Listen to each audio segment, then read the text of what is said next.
So, hello everybody. Welcome to the first series episode of the new Contact Front podcast. We're so excited. We've been working very hard on this for the last several months, trying to get everything together, and we've got an array of fantastic operators and guests lined up for you.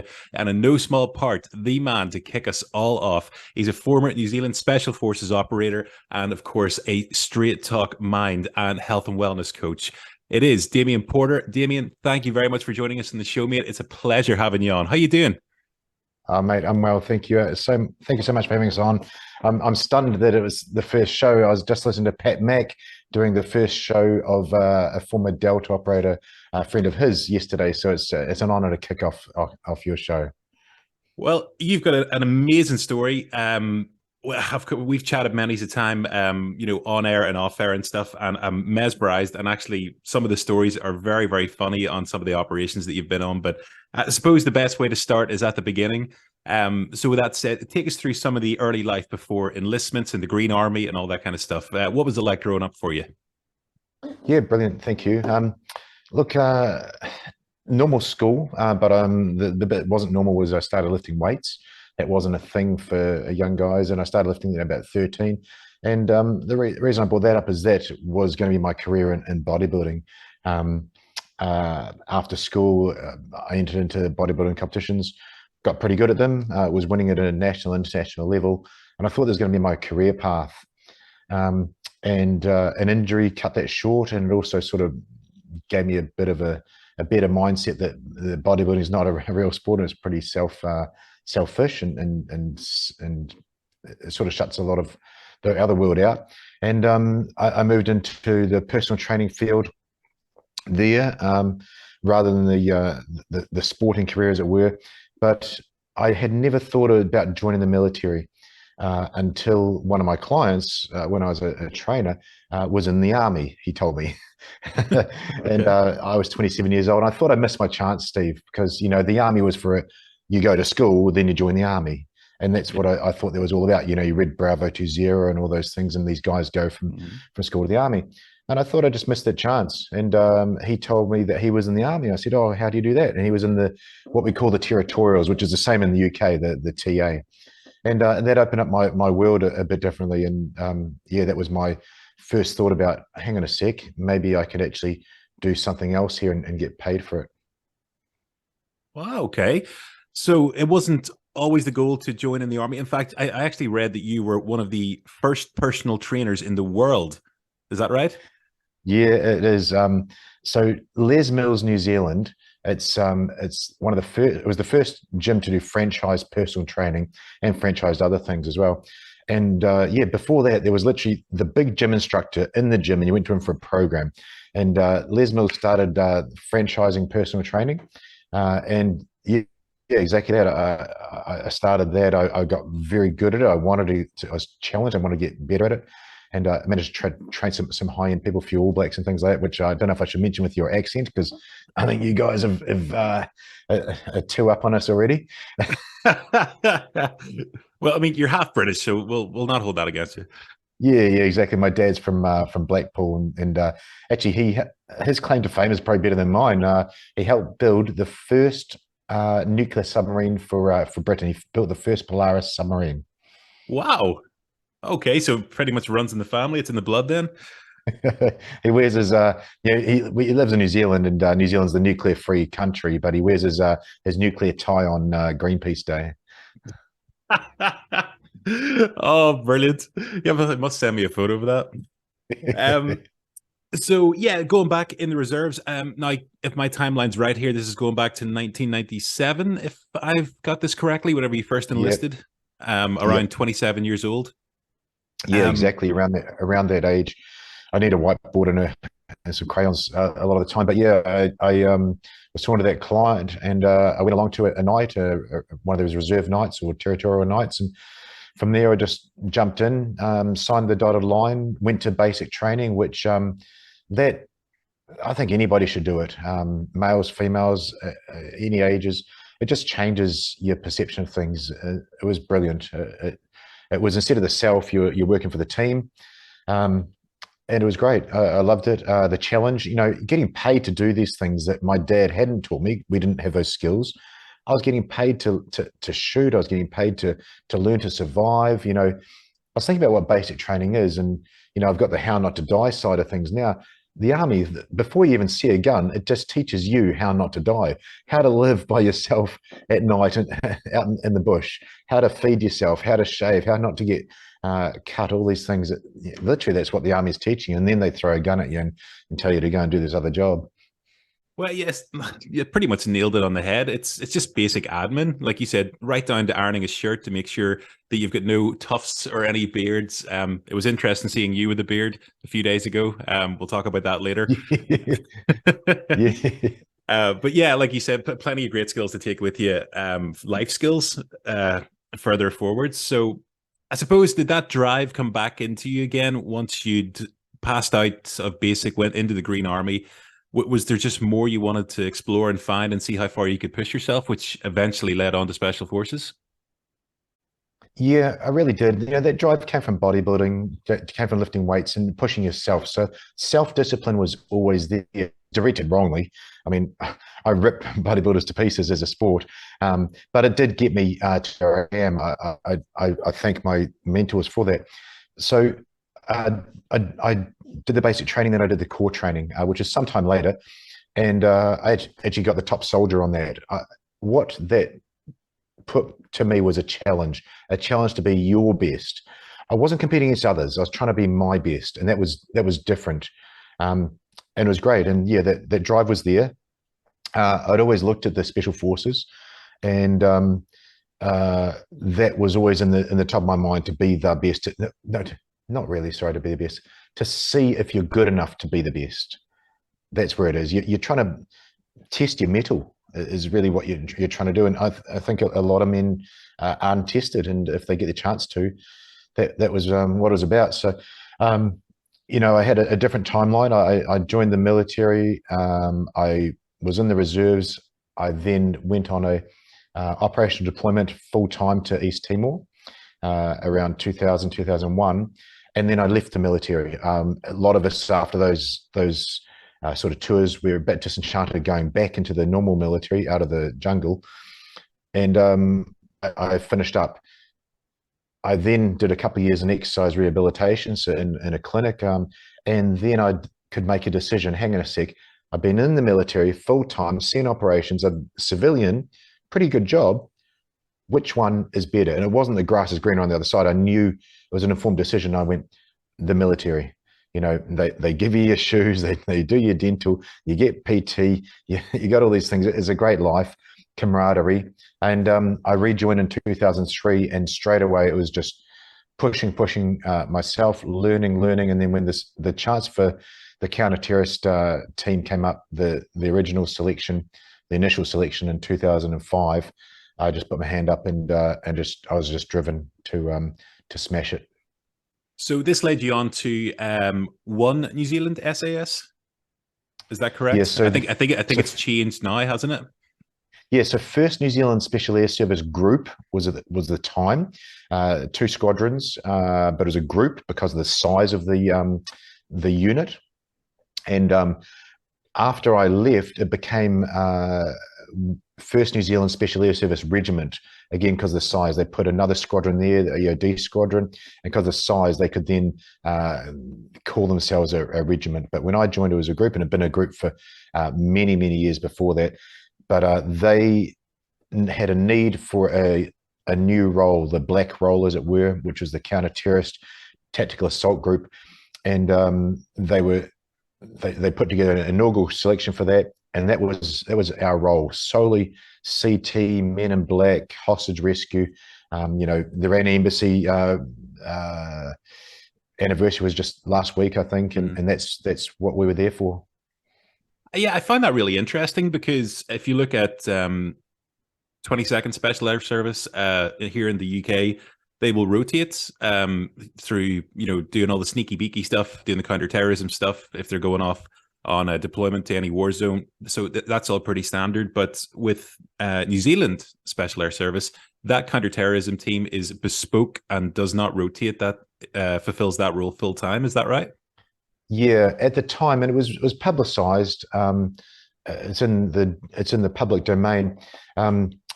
That's a legal need, a legal requirement from the government for the Defence Force to fulfil the counter-terrorist role. You know, who does the Prime Minister call when the police can't handle it? That, you know, who did Maggie Thatcher call? She called the two SAS. Now, due to things around 2001, 2002, you know, 9/11, all those things, the global war on terror, there was a need to push guys overseas, and really that role, it was very difficult to man. So that was recognised, and it was also recognised here in Australia prior. And it was recognised, and they went, hang on a sec, we need to man this more, we need to step this up. And they did that exact thing. They didn't, they weren't trying to get more SAS guys. They selected and trained counter-terrorist tactical assault group at the time, now known as commandos, for that sole role. And they could get that faster because, you know, the amount of people you get through selection is normally between 2 and 10. And then the amount of people you get through cycle, which takes 9 months, is pretty low. So they needed the numbers up. So they trained us in a specific role, and we filled that role straight away from 2005. And we didn't rotate, Steve, exactly. We just kept on going over and over. So the skills, there was no degradation. Rather than green role guys rotating onto black role, catching up for 3 months, doing their upskilling, their training, and then backing it off when they go back to the green role. Suppose there's no risk of skill fade during that sort of trade-off between the different rotations. Is that right? Yeah, exactly. It was a unseen advantage. The guys who trained us, the badge SAS operators, they couldn't stand us because, you know, we're on their territory, and it was really tough, and they made it very hard for us. But when we got through that, we passed that crucible, and you know, we stood beside them. They were great. I'll never forget Willie Apiata. I can say his name because he's famous in there, and I won't say the other guy's name, but they trained us for our hardest courses on that, and they hurt us bad. But at the end of it, you know, they were proud of what they had created. Wow. Well, you've definitely been put through the ringer on a few occasions. With that said, so everything's going pretty quick at this stage. You're now in counterterrorism. The acronym, the CTTAG, for all the listeners out there who don't understand the acronym, if you do the honors. Yeah, exactly. Counter-terrorist tactical assault group operator. Hell of a mouthful. I'm very glad they turned into commandos, but it was after I left. But and they did actually push up a bit more capability. You know, some of those guys actually deployed overseas in different roles, which was great. And the international cross training happened on a great level. Fitzy from Warfighter Athletic, I normally wear his shirt on the show. I've got Mason Survival, a good United Kingdom, and a former guest on today. But yeah, Jordan Fitzgerald, you know, he was overseas training with US forces and things at different times, and yeah, really excellent role. It was everything I wanted to be.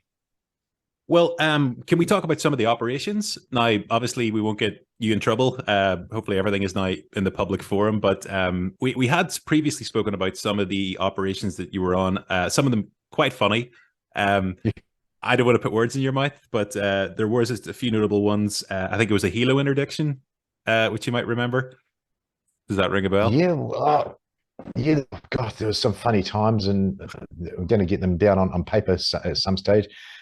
I'll tell you, the pace was so hectic, Steve. You know, things you're doing just every single day that would blow people's minds. It's just normal for us. I mean, one time, this was unreal.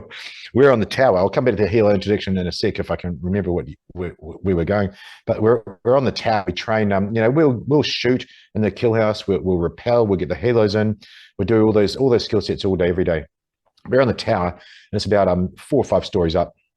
And we're just rappelling down, going through the windows and so on. Anyway, I'll never forget this guy. He's just joined the team, a badged SAS operator. So the badge guys get a bit of leeway, right? A lot more leeway than we did.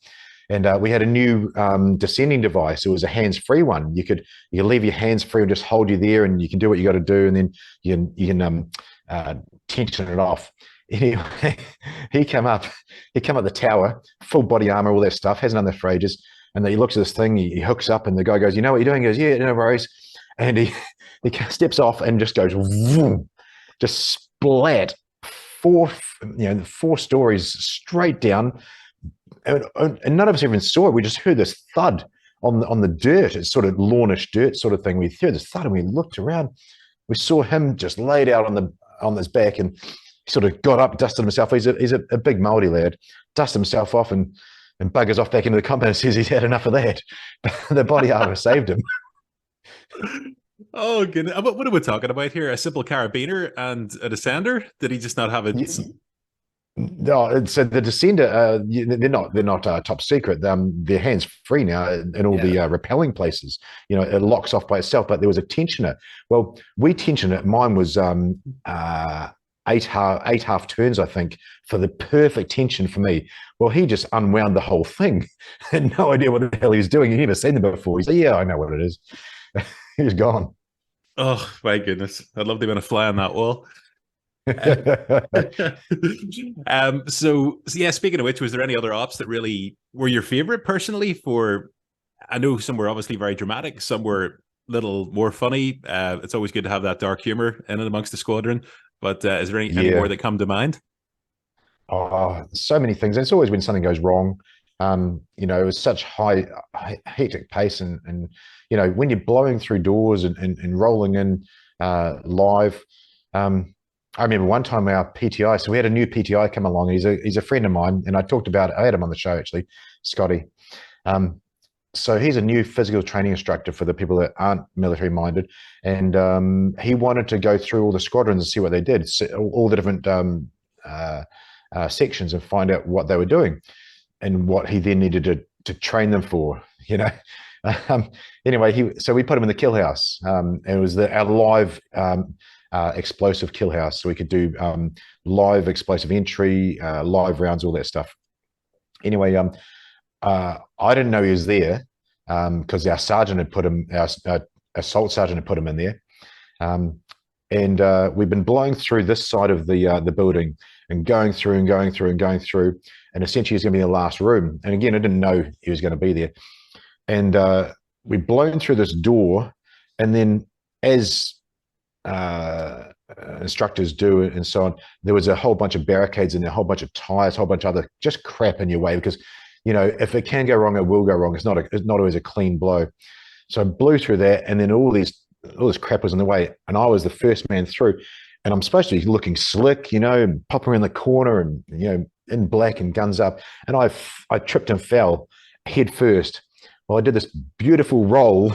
I don't know how you do it in body. I mean, if you tried to think about it, it wouldn't work.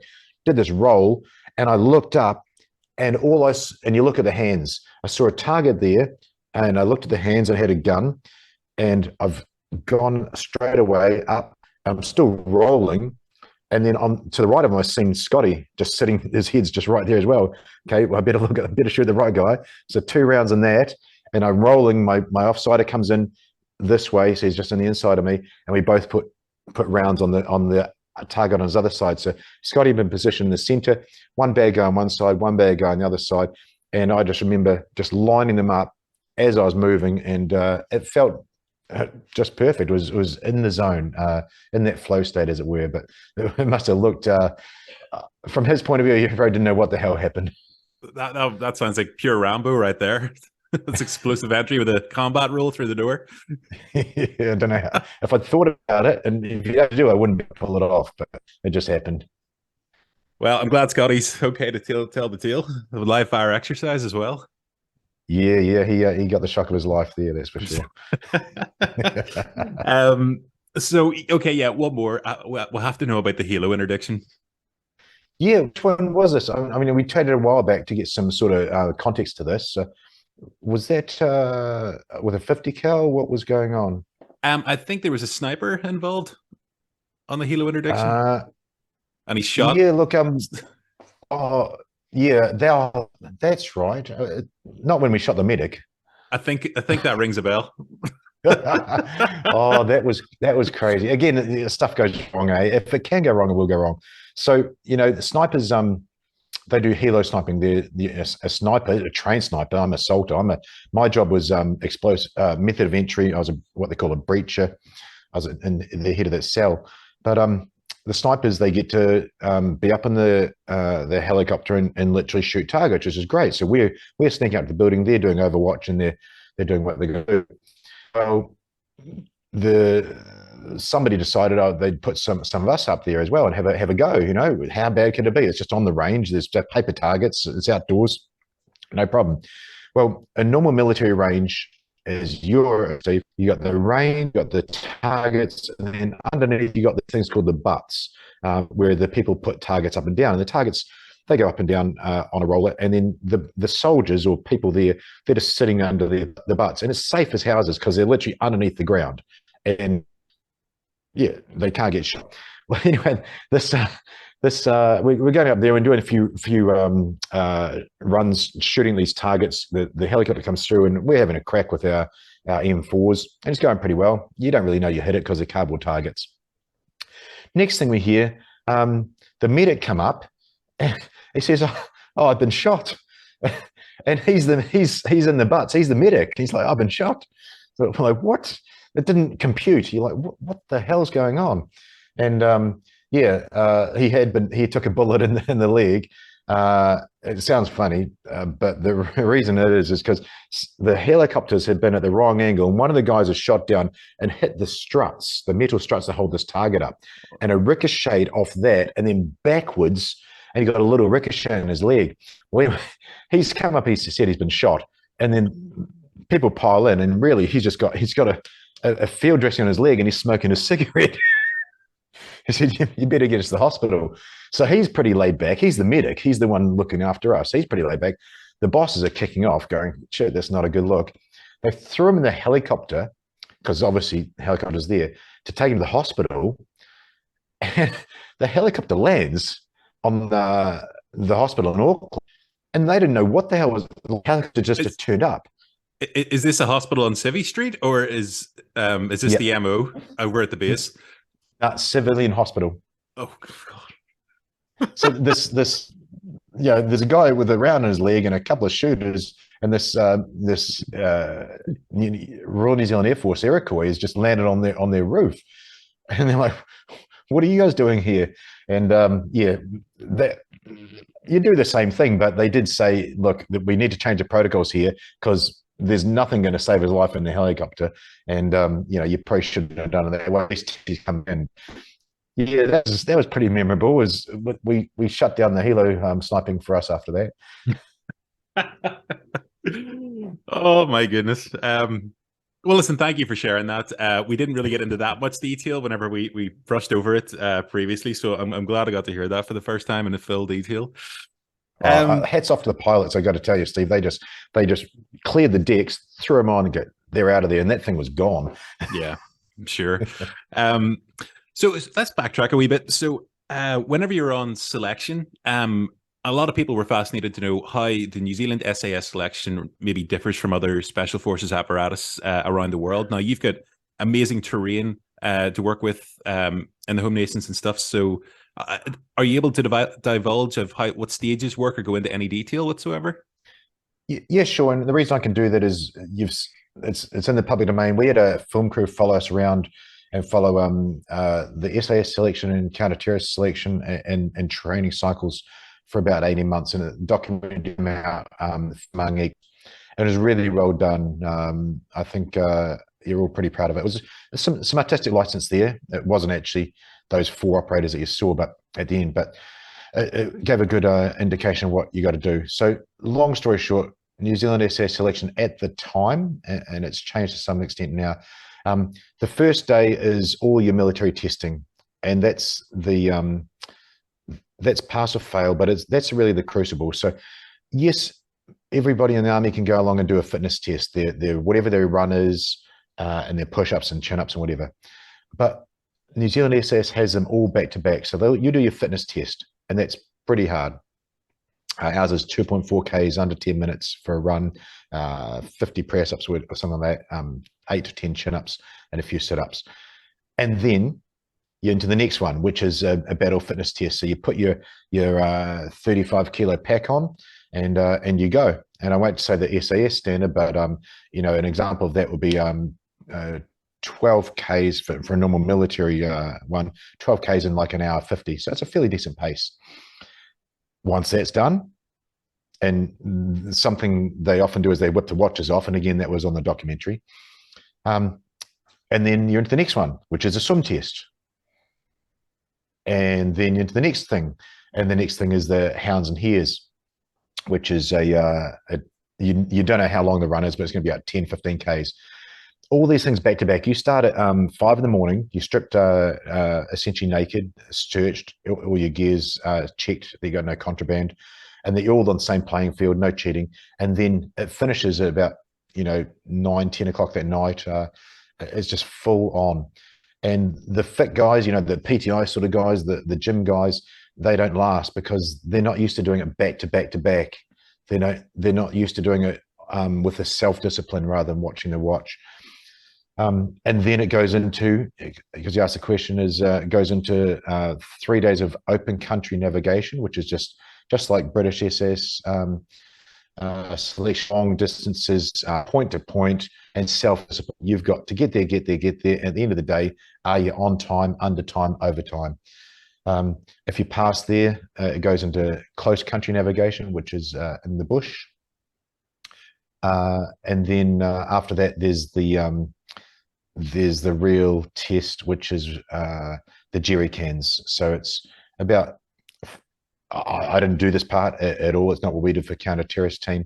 I think it's in the sand dunes for around about 48 hours or so. Pretty horrible. Basically, you have 6 jerry cans and 5 guys. And a jerry can weighs 20 kilos. Your pack weighs 40. And some guy is carrying 80 kilos total, right? And they don't touch the ground. And then at the end of it, the culminator is a 60K. So much like a British SAS selection, a long one at the end. 9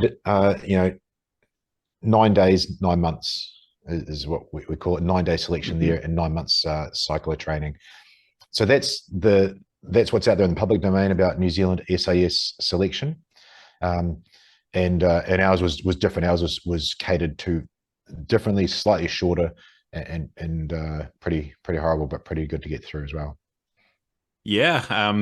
Is there any off country deployments into the jungle, or is that stuff you can't really mention at this stage?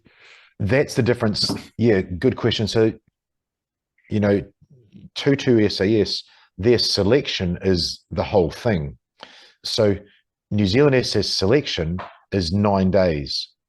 At the end of that, you come in your hobbled feet and you stand in front of the CO, and we did it for us. And it's the CO will say, well, he said to me, Private Porter, you've been selected for further training. That's it. Oh, okay. Or you're not selected for further training. That's what selection is. Selection for New Zealand SAS is 9 days. And then there's a cycle of training, which is 9 months. The cycle of training, because the CO said you are good enough to be trained. And then you need to pass the training. Whereas 22 SAS puts it all together. So yeah, in the cycle of training, you're going through everything, you know. The one you're talking about, the jungle, is the patrol procedures phase, which is about 6 weeks in the bush. And it's this, they all the units, Australian SAS, New Zealand SAS, British SAS, Delta, JTF2, they all have the same sort of things. They all put out the same product at the end of the day. But just so you can understand it, and the listeners, it's 9 days selection and 9 months cycle of training at any stage. Every day you get up, you are waiting to be binned, and it's horrible. It changed me, and it made me really step up. So fundamentally, the difference is a 9-day horrifically and torturous screen test, effectively, to say, okay, you potential have the makings to be an SF operator, but this is where it starts after you're completely spent from 9 days of getting reamed out by your CO. Yeah, exactly. It's, you know, that 9 days there to see if you're the guy that's going to, have you got the mindset that's going to keep going? You know, are you going to put your body on the line literally to get through it or die? In my opinion, that's what when there was one time in my assessment, my selection, that I was like, okay, well, I'm either going to die right now or I'm going to carry on and pass. Either one is going to work, but I'm not going to stop. I'm not going to quit. But Well, yeah, and it's got nothing to do with their skill. At the end of the 9 days, they are taught the skills and assessed on their skills after that, over and over. well, this is one thing that's really fascinating to me. Earlier on, you said that you see these big alpha males, these fitness freaks, these big bodybuilders, and they generally tend to crumble. Not all of them, but they generally tend to crumble away earlier, and maybe they're not used to, that break in between. It's straight from one segment of training to the next. But I've heard of other SF operators mention this, and it seems to be the general rule of thumb. When the penny drops, they realize it's not about image. I mean, they can go into any kind of SF squadron room or and just see guys from all shapes and sizes, pot bellies, bald, no teeth in their head, and they could outrun marathon runners. It's not about image; it's about what's up there. Would you agree? Yeah, 100%. I was that guy prior. I tried SAS selection prior to that and didn't have the mindset to get through. But when I put my mind to it, when I decided in 2005, my training got me good enough to pass my selection.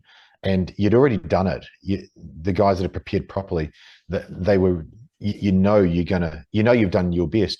But no, there's people prior, those sort of, I'll just call them gym bunnies or whatever you want to call them. Their bodies aren't conditioned to it. Physiologically, you say that they never experienced hitting the wall or going ketotic, going into ketosis or whatever you want to call it.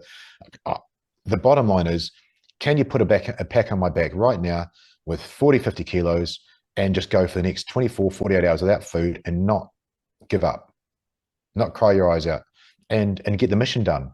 And that's all you're wanting to do. And no, those people, they don't realize this about the mission. And those guys, the badge guys that I know, they've put their bodies on the line, something horrendous to get the mission done. And stuff goes wrong all the time, which is why I put those funny stories together and why we always recall those. But that's the mindset. You need to just be mission focused no matter what. And your body can do more. One example that I'll give you perfectly, Nick Caldwell, who's been a guest on my show, of the Mill Gym here in Perth, they've got 100% success rate getting people through selection. They're a civilian gym run by a former SAS operator.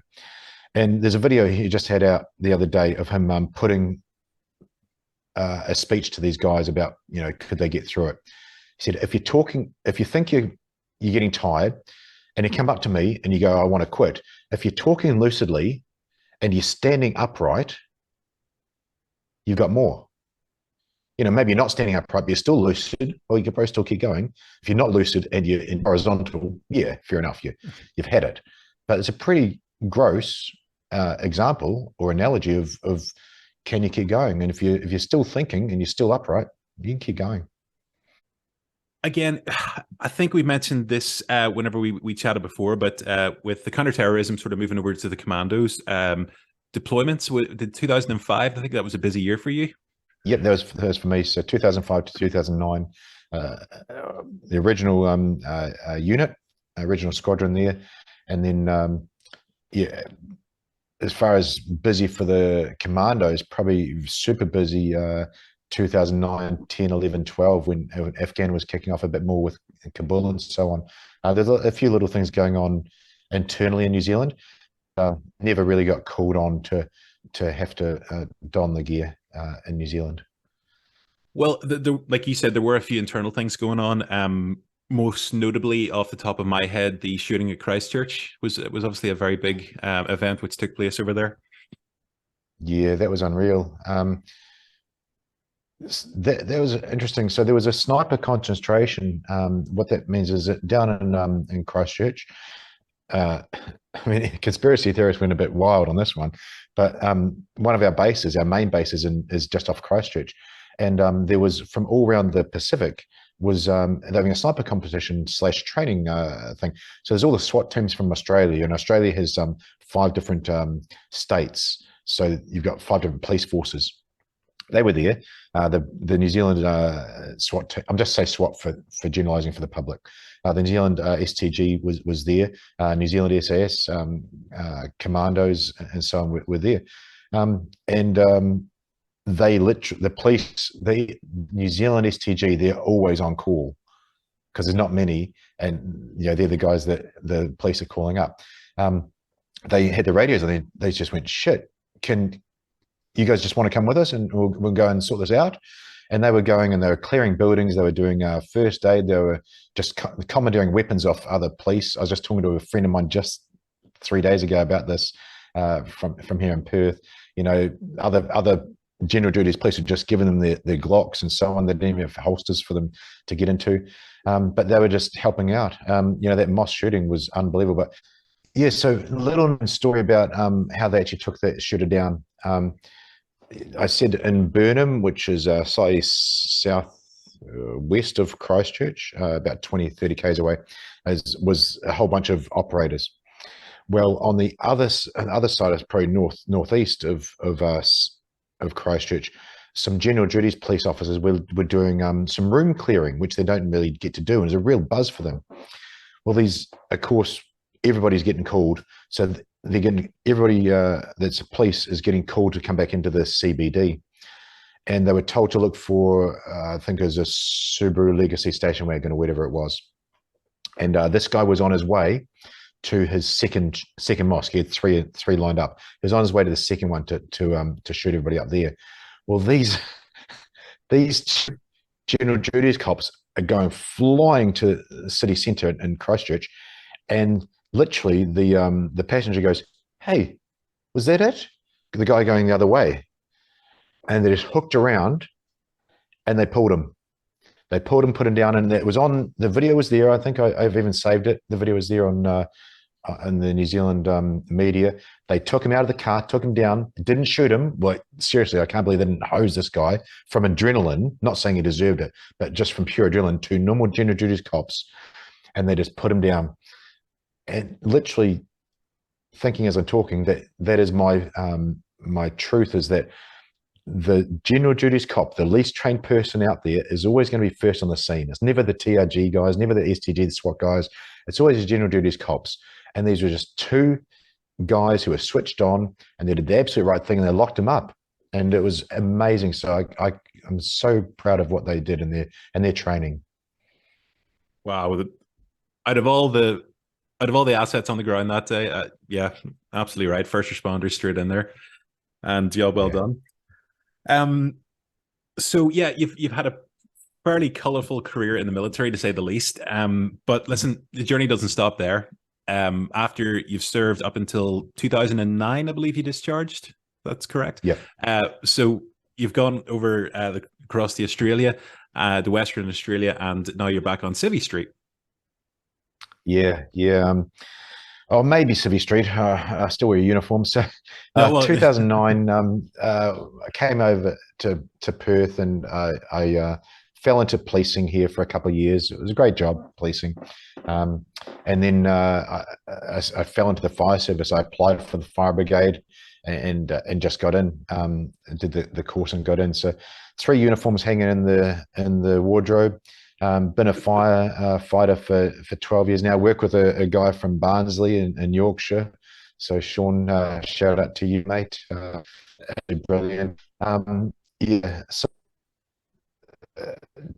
I guess as Sergeant Major Woodham Moffat, Sergeant Major of the Army Woodham Moffat now, he was RSM and was assault sergeant. But we're in the service of us in the military and in these roles. So. Yeah, absolutely brilliant lifestyle, good people to work with, but just looking back to the territory, they were the pinnacle of challenging oneself. Well, let's go back to the police. So you're back on Civvy Street, and did you get the itch again? Did you miss putting on the uniform? Were you going to maybe try a different career, start a business, or was it you wanted to go straight into the police after you moved away from the Special Forces? So I was in the squadron hangar one day, and I was looking at a pay slip, and it wasn't much, about $810 for the fortnight. It was quite low pay. and you know, we've got all the gear, but not getting paid much money. And I'd got a text message from a friend of mine who'd come to Perth. He told me he was in Perth at least, and he was making $120,000 a year.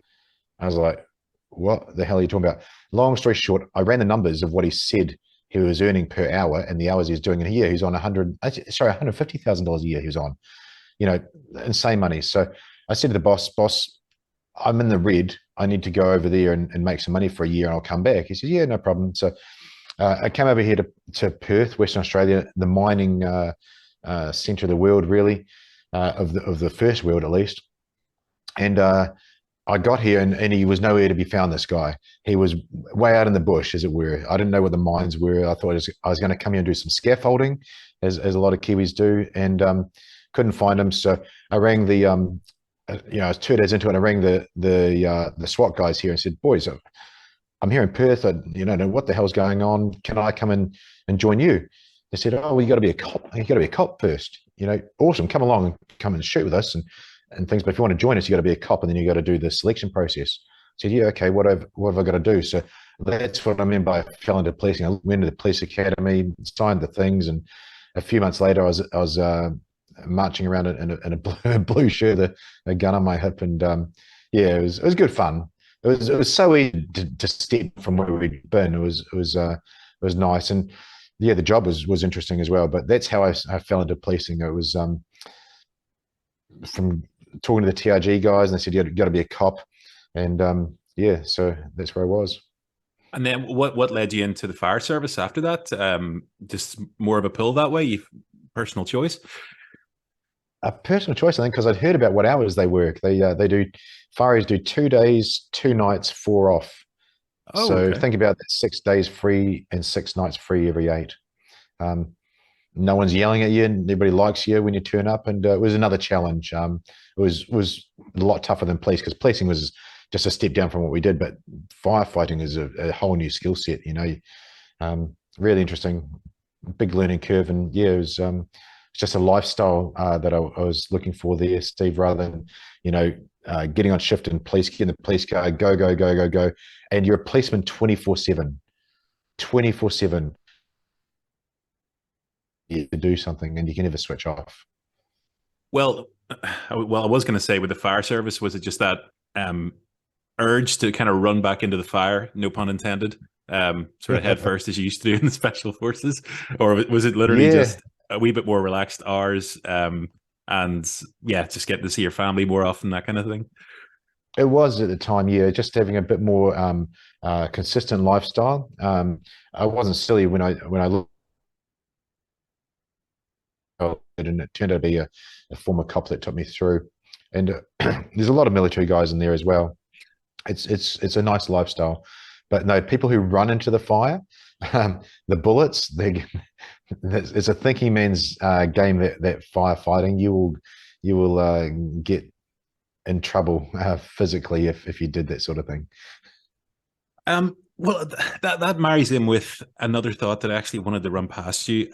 From what I gather, there are some guys in special forces. I won't say all. I won't put a generality on all of them, but I mean, they train all the time. It's 90% training, 10% operations, and it Mm-hmm. gets almost to the point where they're wishing it to happen. They're wishing to be on that chopper, and they're wishing to go in for contact. Um, Mm-hmm. I find that guys have trouble decompressing once they're out of the special forces. They do miss that contact and miss that edge. You know, the closer you are to death, the more alive you feel. All that kind of stuff. Being a mental well-being and health coach, did you ever find difficulty adjusting to civvy streets, or um, you know, at one stage you're a tier 1 operator going off on clandestine operations throughout the world. You know, then all of a sudden you're in a supermarket trying to pick out which kind of milk, egg, and cheese that you want. Is it quite a violent transition mentally to go from one to the other? I think the hardest thing, and it's a great question, Steve. The hardest thing from talking through all my shows, I get to interview a few operators as well as other experts in the different fields, and it's the change in identity. I won't say loss of identity. I'll say the change of identity. So you know, in the special forces world, you you're not arrogant, but you're better than everybody else. And the reason I say that is almost a quote from another SAS operator, Greg Pup Johnson. Um, our decisions just in day-to-day life, like literally life and death. I was telling you about Scotty. I was on my. I've never shot from my knee in my life with an MP5 ever, and I sure hadn't done it rolling. I lined up the front sight, not with the rear sight. I lined up with the top of the rear sight, so it wasn't even properly aimed. But I know from around 1 million rounds a year, I know when that happens, it goes there, and you put 2 rounds in the right place. So the decisions you make are life and death for yourself, life and death for others, and so on and so on. So you just think very, very differently, and you to that sense of identity with that role is very hard to transition away from into the civilian world, into another role, and you got to figure it out. You got to re-find your purpose as well as the big one. So sense of identity and then purpose. I've found my purpose, which is great. But I talk to a lot of guys about this. If they don't find their purpose, they're just lost. Um, you know, Craig Chili Palmer, whose show comes out soon, he's a great shooting coach, and now his purpose is he taught Chris Hemsworth for Extraction. Extraction 2. That's his purpose. He really loves that side of things. Rick Hogg from warhog.com. And please, anybody that's here, please check him out on Instagram, because his Instagram channel got cut, so he's got a new one. So let's build him back up again. You know, he teaches civilians how to shoot and how to be safe, but he does the law enforcement stuff at a charity. So he teaches law enforcement guys how to do the right thing, and that's his purpose. So the answer to your question, it's not easy. You won't realize it's happening, but you got to find your sense of purpose, and you got to realize your identity. I don't think you ever lose a special forces operator mindset, because we were selected for that. That's my personal opinion, but it's being able to apply it at the right time. And I'm guilty of not doing that. I didn't know what the hell I was doing with different times, but you learn, and if you can possibly step back and learn and self-reflect on it, then you would go okay. But yeah, it's not easy for guys that have been, you know, really putting holes in souls, and I didn't and haven't. I said that just the other day as well. But those guys that put holes in souls, and you know, it's the biggest adrenaline rush they've ever had. Yeah, they miss it, absolutely. Well, again, this kind of leads on to what you're doing now. Aside from the fire service, by saving souls instead of putting holes in them, you're also doing the Straight Talk, and also the How Not to Die series as well. So again, big fan of some of the tips and stuff. I've actually adopted a few of them around the household. Yes. Good situational awareness. But for anyone out there who's not familiar with it, take us through it. What's it all about? Yeah, thank you, Steve. Look, I was finding it difficult to. I always wanted to teach. I love teaching. I love teaching people the things that I know that I'm good at, and I was trying to figure out how to use my special forces training and experience and my police experience to help others. And that's what I do with the How Not to Die stuff. I've taught unarmed combat and self-defense for like 20 plus years, 22 years. And it's based on the William Fairbairn SOE sort of things that we were taught in New Zealand SAS and New Zealand Defence Force. But I just came across, it just happened. I was saying, you know, I did a little video here, lock your door. That's to stop the carjacking for a start. Get in the car, lock the door, easy stuff, you know, and I put some nice music to one of the clips on Instagram, and that turned out to be How Not to Die guy. Because it was not scary, you know, anybody can do it. The female can do it. They're not looking at chopping throats and get eye gouging and so on. So I put out all those free tips publicly for people to learn from. And I've had, I think, 3 people say it saved their life. I've had so endless feedback from people saying, thank you. You know, I really didn't think about this, when my wife has been watching you and so on. But I've had people say this has saved their life, and I was stunned because I'm just putting up some free stuff that is normal to me. It's normal for me to have your back to a wall when you check your phone if you stopped in the footpath or whatever, and that evolved. And look, I just love it. Love teaching it. You know, the hownottodie.com.au is out there. It's online. Yeah. So that's the answer there. And the Straight Talk Mind and Muscle podcast is just, I interview literally the top people in the world of what they do. And it's every one of those people, Steve, every one of those guests who don't know each other, they all say, you know, if just one thing they can say will help one person, then we've done our job in this time talking. And it's brilliant. The feedback we get on the show is great. It's not big. I don't make any money off it. It's not a money maker, no monetization. But I interview good people and we have a decent chat. You know, Dean Stott and Alana Stott, you guys are aware of over there. What amazing people to talk to. And they were just so free and open, and they're just there to help others as well. Literally, they run charities. Yeah. Labor of love, I suppose, more than anything else. Yeah, the podcasts are it's brilliant though. I mean, you know, you and I getting a chance here to connect. I mean, look at what technology does, and we connected prior to that to get some context to this show, and it's great. You connect with good people, and other people get to see it as well. And the other, I think somebody interviewed me the other day, and they thought that, you know, a special forces guy is just going to be some gruff sort of hard-nosed killer like Iranian embassy sort of guy, but we're just real people. And we'll talk to a hopefully relatively knowledgeable level, and share it. We're pretty open about what we do. Yeah, I agree. Well, speaking of which, if anyone does want to get in touch with you or wants to follow you on social medias, on the website, give us those details for anyone who wants to maybe get in touch and have a look at the Straight Talk Mind and Muscle, or indeed the How Not to Die videos.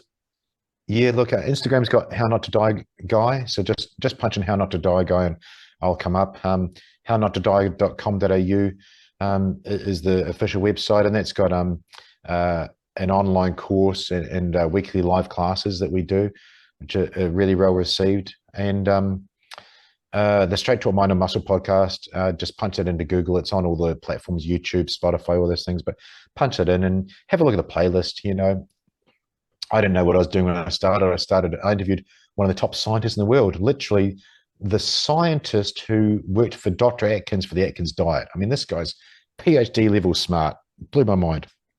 Didn't know what I was doing, and just carried on interviewing more and more people and just getting it out there. It's really, really cool. And I love interviewing those people. Hence bring Michael's shirt today. Yeah, it suits you. I think I'm going to have to get down to the gym. I'm kind of looking a bit thin compared to you, but hopefully you won't hold that agast me. Mate, I'm on a diet. I lost about 3 kilos, but half of it was beard.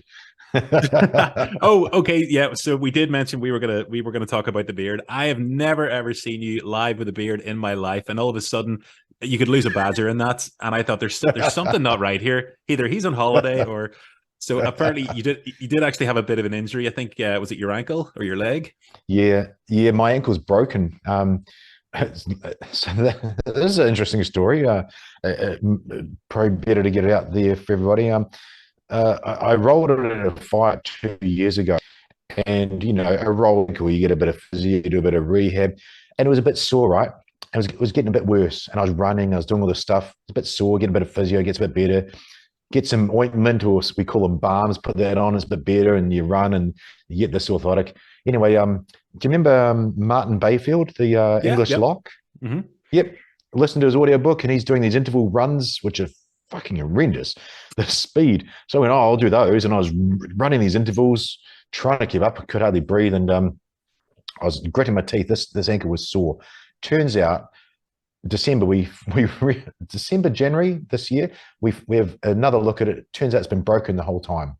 Had a stress fracture in there, and they did some treatment. It's got worse, and this thing's broken into pieces and needs some surgery on it.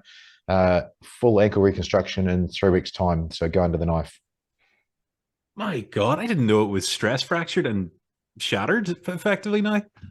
nobody. So the stress fracture, I would have been running on that stress fracture, and they looked at him and, oh, we think you got an old stress fracture there. And then it snapped at that stress fractured place, and then it displaced, so that the bone came apart there, and it just got worse and worse. A comedy of errors, and all the doctors are thinking this is great for them; they're learning. But yeah, it was. I wondered why I was gritting my teeth for 2 years, and there we go.